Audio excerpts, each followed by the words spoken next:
हाँ सर, हाँ सर।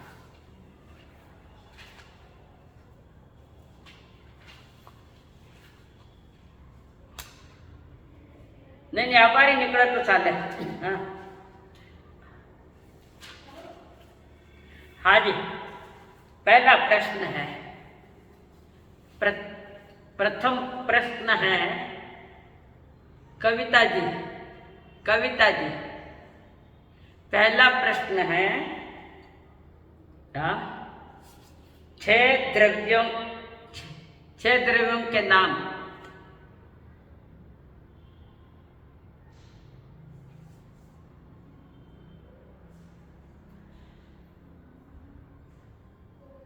बाकी 1 मिनट, बाकी कौन बात कर रहे हैं?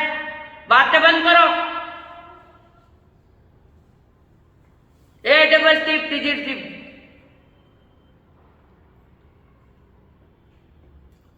बंद कर दो सगड़ा। अब बोलो।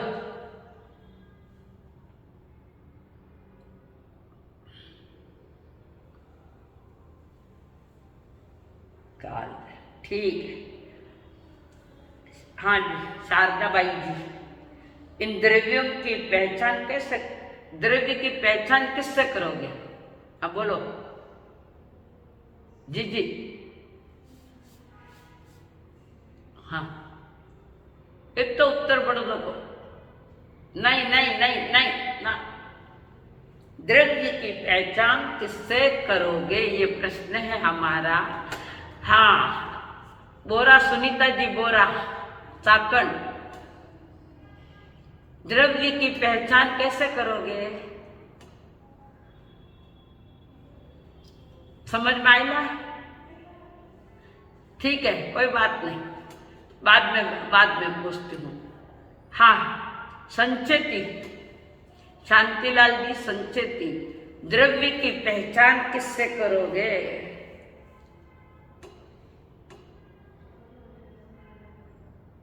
बिल्कुल ठीक, आगे बोलना नहीं। उसके बाद ये कौन है? ममता कांकरिया, ममता जी कांकरिया, द्रव्य की पहचान लक्षण से होती है, तो काल द्रव्य की काल द्रव्य का लक्षण कौन सा है? कांकरिया, काल द्रव्य का लक्षण कौन सा है?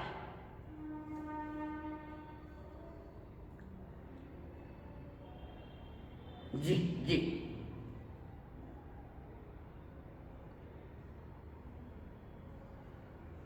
नहीं नहीं, रॉन्ग है, रॉन्ग है ना। इधर कौन है ये? श्रद्धा चौधरी, क्या नाम है? बोरा, शारदा बोरा, शारदा जी बोरा, काल द्रव्य की काल द्रव्य की पहचान। हाँ, समय से क्या है? काल और समय क्या फर्क है?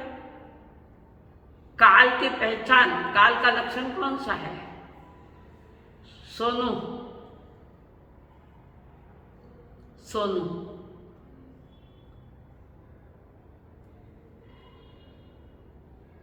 पुराने को नया करते, नए को पुराना, पुराना को खपावे। सबसे सीधा शब्द है काल द्रव्य की। काल द्रव्य का जो लक्षण है परिवर्तनशील, द्रव्य परिवर्तित होता है तो उसमें निमित्त काल द्रव्य है। जगत का प्रत्येक द्रव्य, ऐसे 6 द्रव्य है, 6 द्रव्य है, उसकी पहचान तो काल द्रव्य की जो पहचान है कि 6 द्रव्यों में जो परिवर्तन होता है, काल में भी परिवर्तन होता है, तो उसके लिए संयम ही निमित्त है, उसका लक्षण है। तो पदार्थों में जो परिवर्तन आता है वो काल के कारण काल द्रव्य निमित्त है। वस्तु का स्वरूप परिवर्तनशील है, उसमें निमित्त काल द्रव्य पड़ता है। समझ में आई बात? परिवर्तन में काल द्रव्य निमित्त है, तो काल का लक्षण परिवर्तनशील। समझ में आई ना? नहीं तो वापस बताऊं। काल द्रव्य का लक्षण, जो द्रव्य जगत के प्रत्येक द्रव्य परिवर्तनशील है। जैसे तुम्हारे शरीर में परिवर्तन आया कि नहीं आया? आया कि नहीं आया? छोटे थे, फिर कुमार हुए, जवान हुए, प्रौढ़ हुए, बूढ़े, इसमें निमित्त कौन पड़ा? काल द्रव्य। इसलिए तुम्हारी आयु की गिनती हो रही है। आयु की गिनती उस काल द्रव्य के कारण वो निमित्त पड़ रहा है तुम्हारे परिवर्तन में। जगत के प्रत्येक द्रव्य के परिवर्तन में काल द्रव्य निमित्त है। समझ में आई बात? अगला प्रश्न, किस द्रव्य को अस्तिकाय नहीं है? अभी जिनको पूछा है उनको नहीं पूछूंगी मैं। हाँ, इधर कौन है भाई? ये गोलेछा घना दिनों दर्शन हुआ। इंदिरा जी गोलेछा बोलिए। समूह नहीं है। और किसको समूह नहीं है? पीछे बताया मैंने, समझाया। अगर दिमाग लड़ाओ तो बताओ और किसको समूह नहीं है?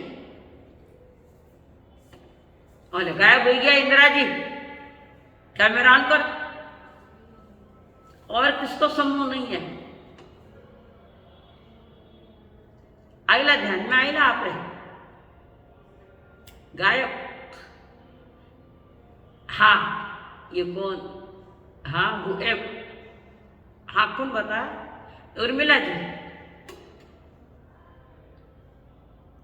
माँ तो खराब है गई। असंख्यात प्रदेश है ना जीव, समूह ज्ञान को नहीं है। हाँ हाँ, बोलो प्राची जी। मिक्की,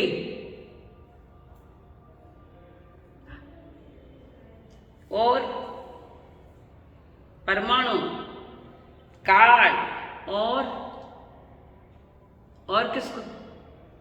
हाँ हाँ, तो मैं कट मना करे। हाँ भरी ना मैं। परमाणु को प्रदेश नहीं, परमाणु को प्रदेश नहीं, काल को प्रदेश नहीं, और किसको नहीं है? वो जो परमाणु का ही है, उद्गलिष्ठ है। सोनो अपना मिट्टी, और किसको नहीं है? देखो, जब 25 बोल में हम बोलते हैं ना, 25 बोल में स्कंद, देश और प्रदेश। स्कंद का है समूह बड़ा, उसमें से कुछ कम, वो है देश। और एंड में जो जुड़ा हुआ है प्रदेश, जिसको कहते हैं। देश से प्रदेश जब अलग हो जावे तो वो परमाणु है। परमाणु तो प्रदेश, परमाणु, काल, इनके समूह नहीं होते। अब ये देखो, मैं बता रही हूं, ये हमारा स्कंद है। ध्यान में आ रहा है? मैं हाथ से बता रही हूं, ये हमारा स्कंद है। ऐसा पकड़ो। इसमें से कुछ कम देश, और इसका अंतिम छोर वो है प्रदेश। देश से प्रदेश जब अलग हो जावे तो वो परमाणु जितना छोड़े उसको भी समूह नहीं है। आया ध्यान में? यह एक किताब है, ये संपूर्ण किताब स्कंद है। इसमें से कुछ कम करते जाओ तो वो है देश। और इस किताब का अंतिम छोर जो है, जिसको हम उस देश के साथ जब तक जुड़ा है, किसके साथ? वो प्रदेश देश के साथ जब तक जुड़ा है तब तक वो उसके साथ है। और देश से जैसे ही वो प्रदेश अलग हो गया तो वो परमाणु जितना है, जिसके 2 विभाग नहीं हुए। परमाणु के 2 विभाग हुए नहीं, प्रदेश के 2 विभाग हुए नहीं, काल के 2 विभाग हुए नहीं।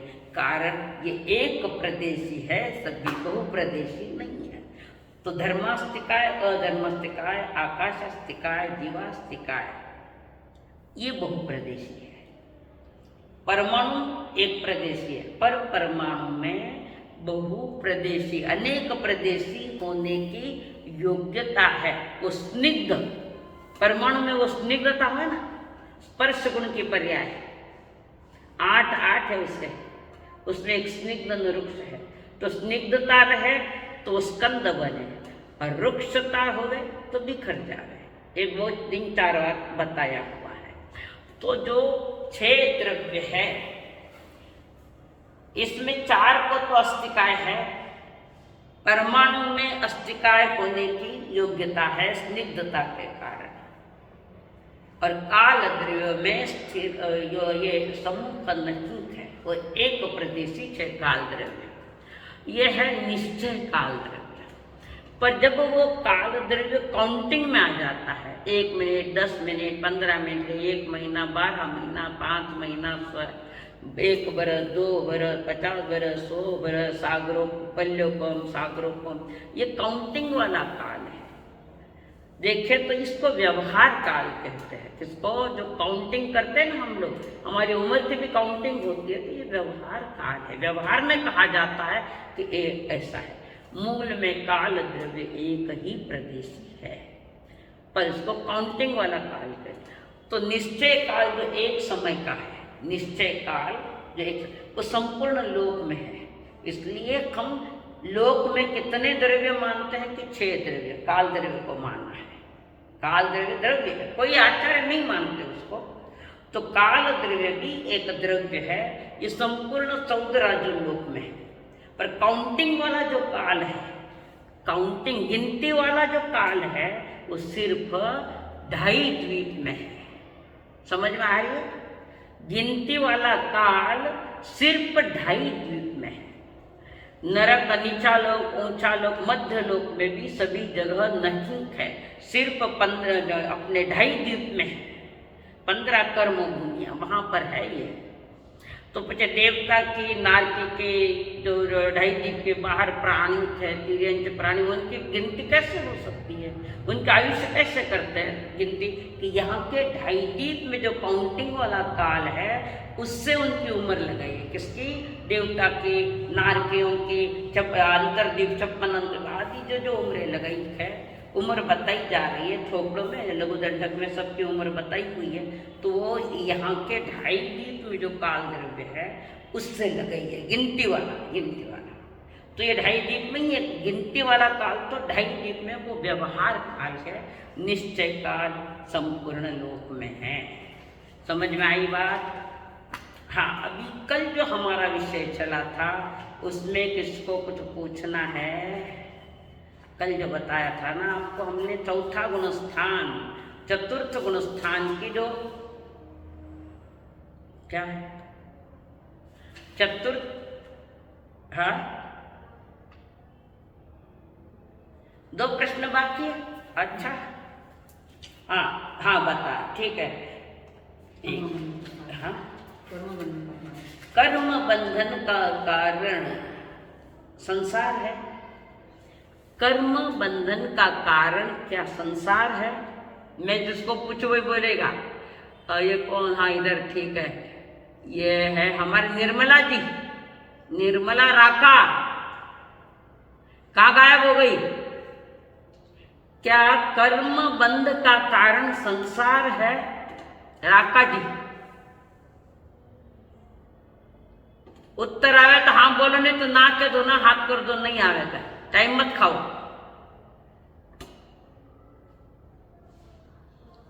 कौन बोले? राका बोले? राका, हाँ, कर्म बंधन का कारण संसार नहीं है, फिर कौन है? संसार कर्म बंध का कारण नहीं है, तो फिर बंध का कारण कौन है? राका। पूरा करो प्रश्न। हाँ, कोई बीच में नहीं बोलना। हाँ बोलो, राका। हाँ, कर्म बंध, छोड़ो, उत्तर गलत है। हाँ, इधर कौन है आगे? हाँ गोपी जी, छोरिया। कर्म बंध का कारण आपने फरमाया संसार नहीं है, तो फिर बंधन का कारण कौन है? गोपी जी जी नहीं, अव्वल शैलेश, अव्वल अशोक जी, कर्म बंधन का कारण अशोक जी, अव्वल मलकापुर। आधो मुंडो बताओ। चल हाँ सर को, चलो बाजू में। हाँ इधर, ये कौन है? मंगला जी, मंगला जी। हाँ,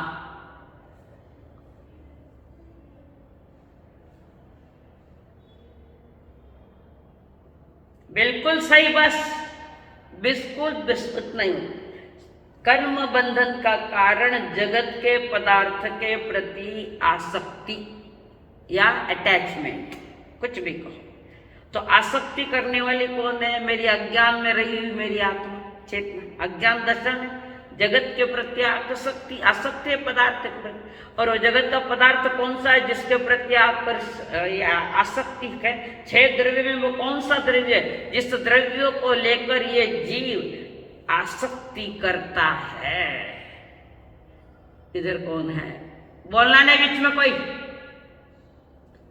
हाँ, अभी मैं बीच में बोलना मत, पूछूंगे नहीं पुनः प्रश्न। हाँ बोलो उज्ज्वला, उर्मिला जी। अच्छा, उद्गला अस्थि का है, क्यों बाकी नहीं कोई? 6 द्रव्य है, और द्रव्य नहीं है क्या आसक्ति के लिए? हो गया गड़बड़। देखिए, संसार का खेल 2 ही तत्वों का है, जीव और पुद्गल। अन्य 4 द्रव्य किसी में के लेने में नहीं, देने में नहीं, बिल्कुल न्यूट्रल है। और वे त्रैकालिक शुद्ध है द्रव्य, धर्म अधर्म आकाश और काल। अशुद्ध नहीं। अशुद्ध तो जीव और पुद्गल है। पुद्गल का अशुद्ध रूप स्कंद, जीव का अशुद्ध रूप कर्म। दोनों का चल रहा है। जिस दिन जीव पुद्गल के साथ आसक्ति छोड़ देगा, अटैचमेंट से अटैचमेंट छोड़ दे, बोले वो शरीर हो, कर्म हो, सारा जगत हो, जिस दिन वो संयम में आएगा, जिस दिन वो संयम को आए, संयम में आएगा, स्वयं को जानेगा, वो उसका जिंदगी का महत्वपूर्ण समय है। वहां सम्यक दर्शन होता है। सम्यक दर्शन की वो तैयारियां है। तो कर्म बंध का, हाँ, कर्म बंधन का कारण बाहर का संसार नहीं है।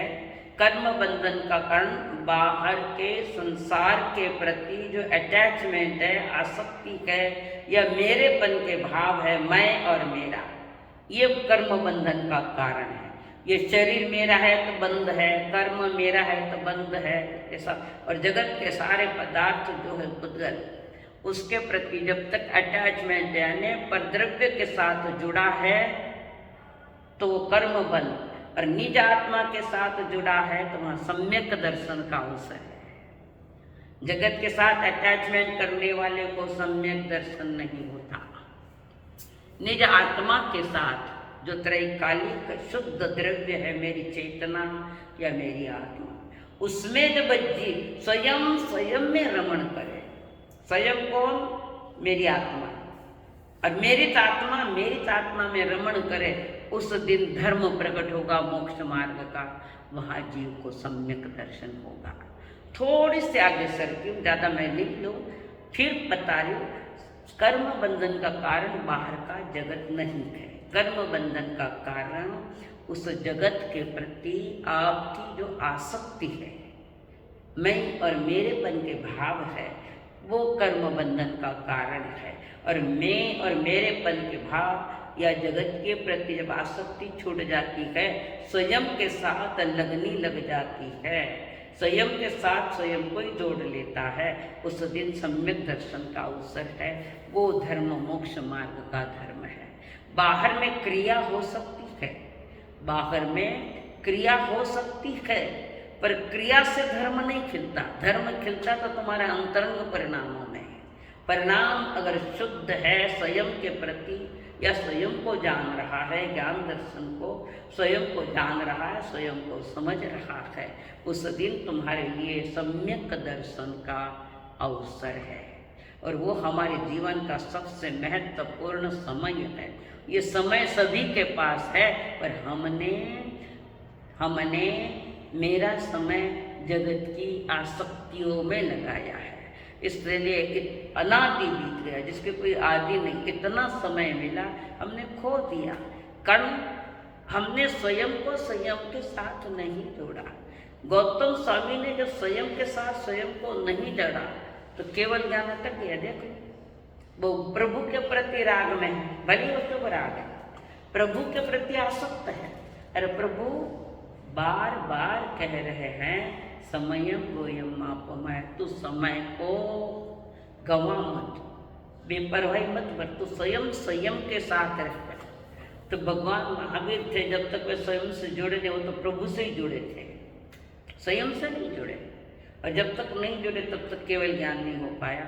और भगवान के निर्वाण के साथ जैसे समझ गया या कोई अपना नहीं थे, जिसको मैं समझता था ये प्रभु मेरे है, वो भी झूठ मेरी बात थी। प्रभु ने बहुत बार मुझे समझाया था, परंतु मैं समझ नहीं पाया। जो प्रभु के सामने नहीं हुआ वो प्रभु के जाने के बाद वितराग बनकर केवल बने हैं। तो धर्मोक्ष मार्ग खिलता है निज आत्मा के साथ, दर्शन ज्ञान चारित्र के साथ जुड़ेगा जो, उसका धर्म वितराग धर्म प्रारंभ होगा, उसके लिए मोक्ष मार्ग खिलेगा। तो मोक्ष मार्ग का पहला प्रमुख कारण या मोक्ष का कर्णधार जिसको हम कहते हैं वो है सम्यक दर्शन। समझ में आई? कुछ समझ में नहीं आया तो पूछ लो, नहीं समझ में आया तो पूछ लो ना, थोड़ा नए शब्द भी है। ऐसा कौन सा द्रव्य है जो संसार में नहीं थे? हाँ जी, ऐसा कौन सा द्रव्य है मिक्की? ऐसा कौन सा द्रव्य है जो संसार में नहीं है? ओके, 6 के 6 द्रव्य है। एक द्रव्य भी अगर नहीं है तो वो लोक नहीं बनता। तो लोक की परिभाषा क्या है? जहां जहां 6 द्रव्य है, लिख लो चाहिए तो, जहां जहां 6 द्रव्य है, अभी नाम बताए ना सबके, जहां जहां 6 द्रव्य है उसे लोक कहते हैं या उसे संसार कहते हैं। जहां जहां 6 द्रव्य है वह लोक है, और जहां जहां एक ही द्रव्य है आकाश, उसको अलोक कहते हैं, वो लोक नहीं है। लोक वही है जहां 6 ही द्रव्य है, और अलोक वह है जहां एक आकाश द्रव्य है। कठिन लग रहा है कुछ? समझ में आ रहा है? जी जी, समझ में आ गया भाई? हाँ, और इधर उर्मिला जी समझ में आ गया ना? और समझ, दिलीप जी समझ में आ गया? चेन्नई, हाँ, और आपने ये निर्मला जी राग का समझ में आ गया? जहां जहां 6 द्रव्य है वो लोक है, और जहां जहां मात्र आकाश द्रव्य है वह अलोक है। समझ में आए? हाँ, आगे अब हम चलेंगे। कल जो आपको हमने बताया था कि 6 द्रव्य, 9 पदार्थ, 7 तत्व, इसका जो पंचास्तिका, इस पर इसका जिसको ज्ञान हो गया है वो है सम्यक दृष्टि गुणस्थान।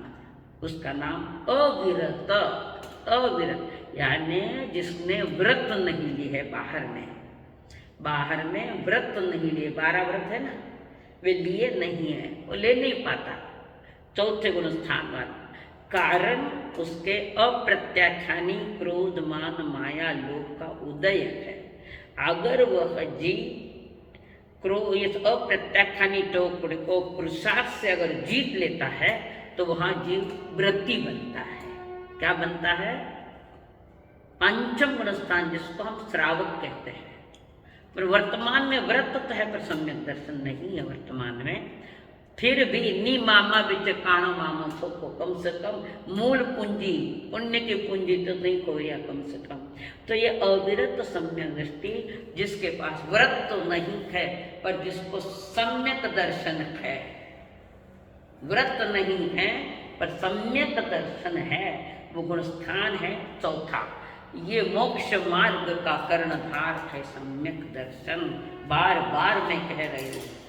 तो 2 प्रकार के सम्यक दर्शन की चर्चा कल करी थी। सुनो, बता 2 प्रकार के सम्यक दर्शन।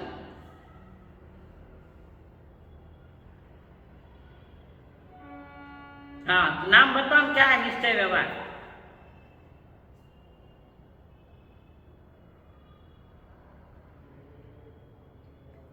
तुम्हारे जैसे ये अपेक्षित नहीं है मुझे, तुम उत्तर नहीं दे पा रहे हो, तुमसे ये अपेक्षा नहीं है मुझे। एक है व्यवहार सम्यक दर्शन, जिसमें कहेंगे हम देवहंत गुरु निग्रंथ और दयामय धर्म। ये व्यवहार सम्यक दर्शन, ये बाहर में परहेज पालना पड़ता है। जिसके पास यह नहीं है तो उसके पास निश्चय सम्यक दर्शन भी नहीं है, और पर जिसके पास निश्चय सम्यक दर्शन है उसके पास नियम से व्यवहार सम्यक दर्शन है। कारण व्यवहार सम्यक दर्शन तो अभवी जीव के पास भी होता है, पर निश्चय तो कभी प्राप्त नहीं होता, अभवी। तो दो प्रकार के, एक बाहर में जिसको कहते हैं हम सिक्योरिटी वार्ड, कि अन्य देवी देवता घर में नहीं घुसे संसारी, वो सिक्योरिटी वाले देवहंत गुरु निग्रंथ दया मेरा धर्म। ये बाहर का व्यवहार सम्यक दर्शन है, आवश्यक है। ये परहेज है, दवा है तत्वार्थ श्रद्धानाम सम्यक दर्शनम, जो आत्मा का निश्चय सम्यक दर्शन है, जो चतुर्थ गुणस्थान से प्रारंभ हो गया है।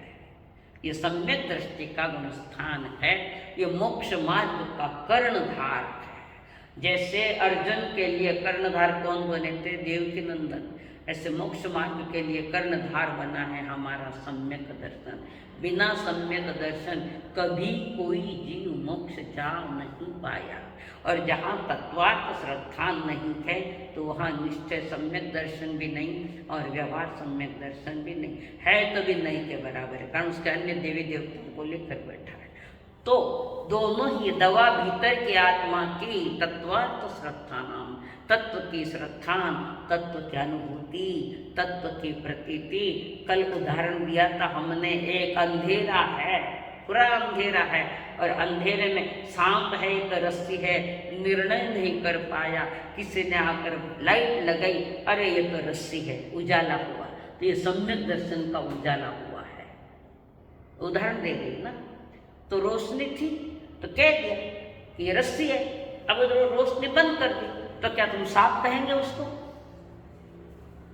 जिसका निर्णय आपने लाइट किसके प्रकाश में आपने निर्णय कर लिया कि वो रस्सी है, सांप नहीं है, तो लाइट बंद करने के बाद वो रस्सी सांप नहीं होती, वो रस्सी है। कोई कहेगा अरे सांप है, नहीं रहती, तो मैंने रोशनी में देखा इसको, ये रस्सी है। भले ही वो अंधेरे में आ जाए, अंधेरे में यानी प्रथम गुण स्थान में भी अगर वो जीव आ गया है तो भी वो यही करेगा, यही कहेगा कि वो रस्सी है, कारण रोशनी में उसने देख लिया था। ऐसे ही सम्यक दर्शन की रोशनी में जीव ने मिद्राग मार्ग जान लिया, अनुभव कर लिया, तत्वों का श्रद्धान कर लिया है सम्यक दर्शन की रोशनी में। भले ही वो गिरते मिथ्यात्व में भी आ गया, अंधेरे में भी आ गया है, तो वो जो फोटो प्रिंट अंदर में हुई ना, आत्मा के साथ बैठ गई फोटो प्रिंट उसकी, तो उसको मिथ्यात्व में ही पूछेंगे कि सम्यक दर्शन के लक्षण क्या, तो वो बता देगा, कारण वो रोशनी में देखकर आया है सम्यक दर्शन की। उसका ज्ञान भी सम्यक है उस समय, जब तक सम्यक दर्शन है तो ज्ञान भी सम्यक दर्शन है, और सम्यक दर्शन चला जा रहा है, नीचे नीचे आकर मिथ्यात्व में आ रहा है, तो ज्ञान भी मिथ्या गिना जाएगा। परंतु जिसने एक बार सम्यक दर्शन का अनुभव कर लिया, भीतर आत्मा में प्रकाश कर लिया, तो वो अंधेरे में भी नहीं भटकेगा, वो एक ही कहेगा तत्वों का ही श्रद्धान मुख्य है। तो हमारे लिए इनको जानना, अनुभव करना जरूरी है। यहाँ पर ज्ञानी कहते हैं, जो भेद करके आपको बता रहे हैं, पंचास्तिकाय, सात तत्व, 9 पदार्थ, 6 द्रव्य, ये व्यवहार का भेद है। कल नए की बात बताई थी, रिश्ते बताए थे, वक्ता के अभिप्राय को नय कहते हैं। हर वक्ता का अपना अपना अलग अभिप्राय होता है, तो वक्ता के अभिप्राय को नय कहते हैं।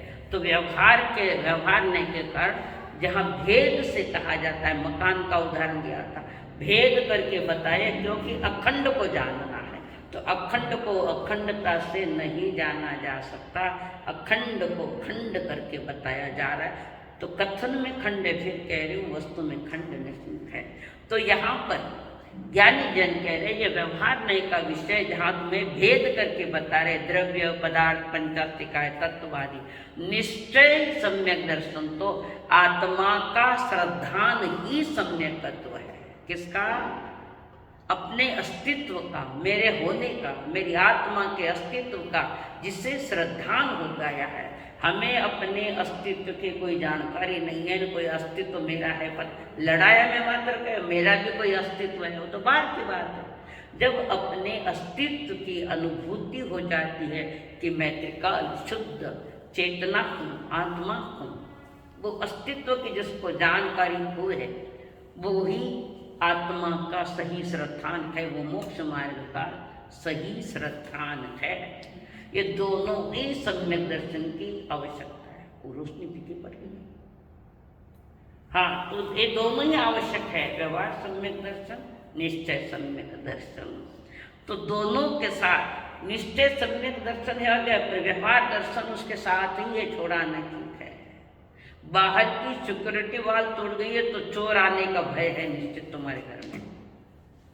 तो ये देव अरिहंत गुरु, इस गुरु निग्रह ये सिक्योरिटी वाल है, ये संसार के देवी देवता नहीं आ जाए अंदर। इसलिए नियम से तो देव अरिहंत ही और कोई नहीं, गुरु निग्रंथ ही, देवी वही है, गुरु ही वही है, धर्म ही उसी से मिला है।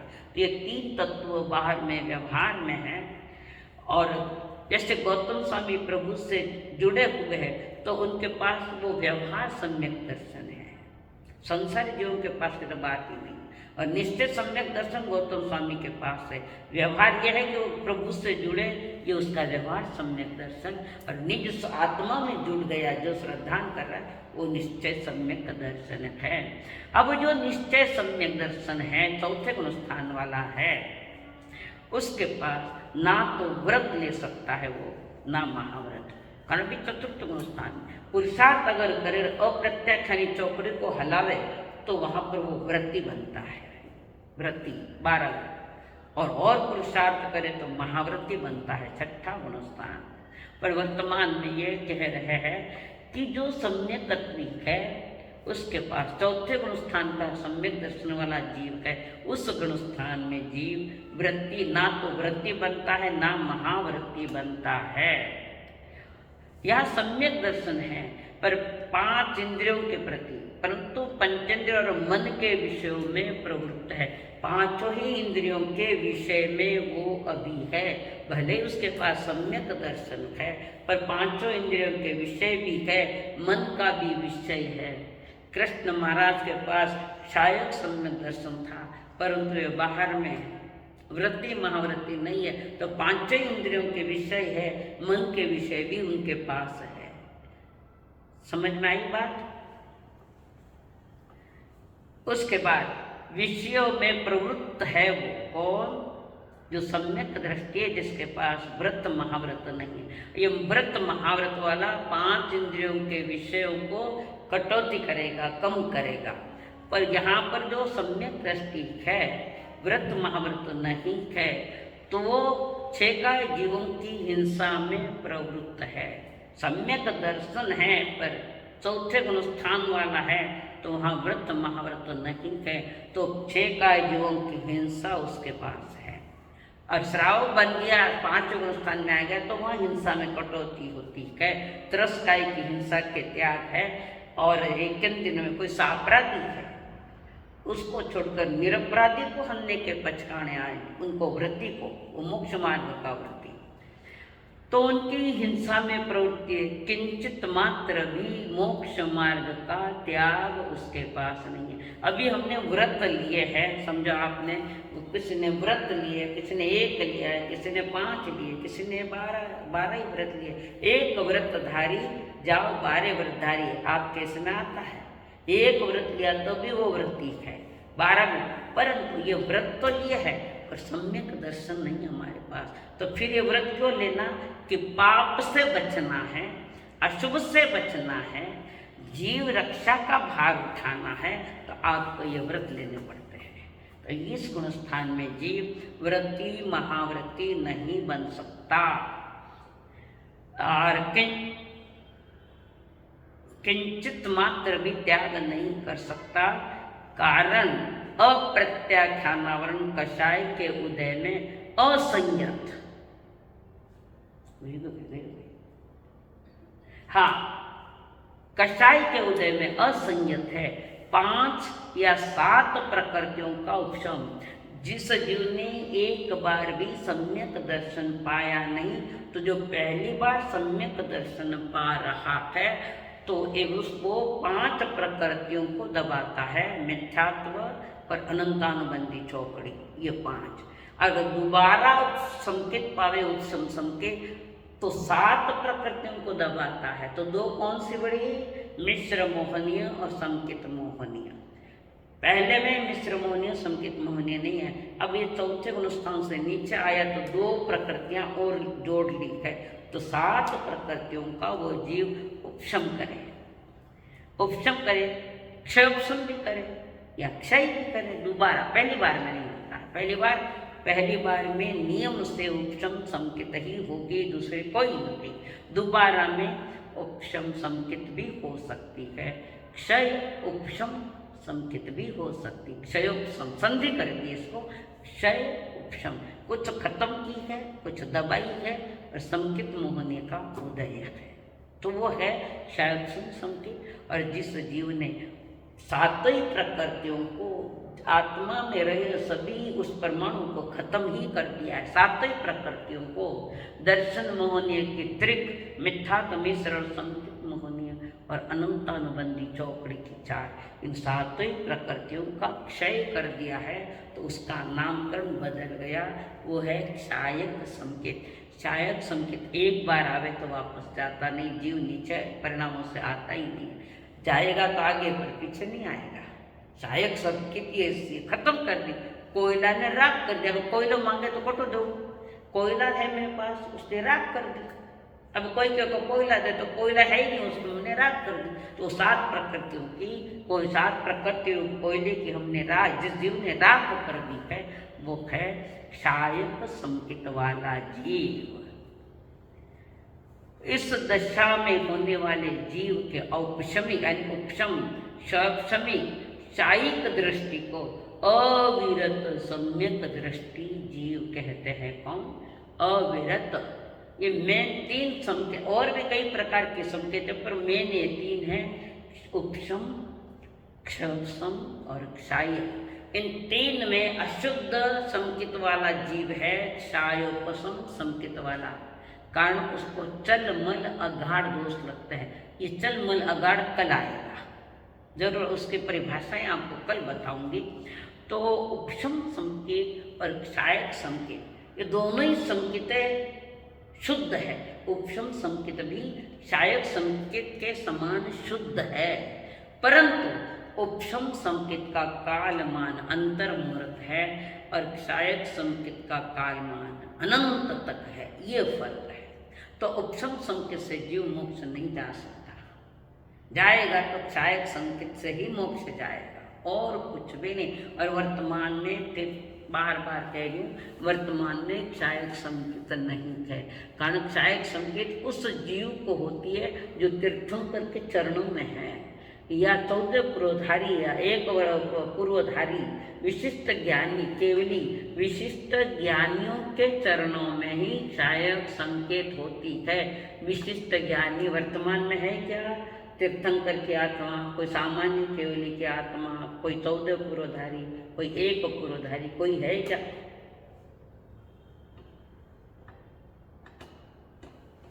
आया ना समझ में? आज तो 8:39 बंद होगी। 1 मिनट जल्दी लगाया था आज।